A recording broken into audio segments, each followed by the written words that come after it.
Atvērušies vēl vieni Rīgas vārti. Republikas svētku dienā stājusies irindā jaunā autostacija.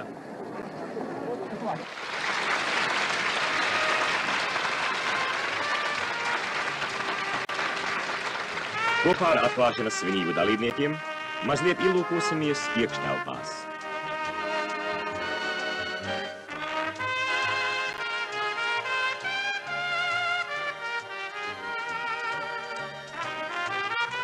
Labi. 105 autobusu līnijas turpmāk aizvizinās uz tālām un tuvām pilsētām.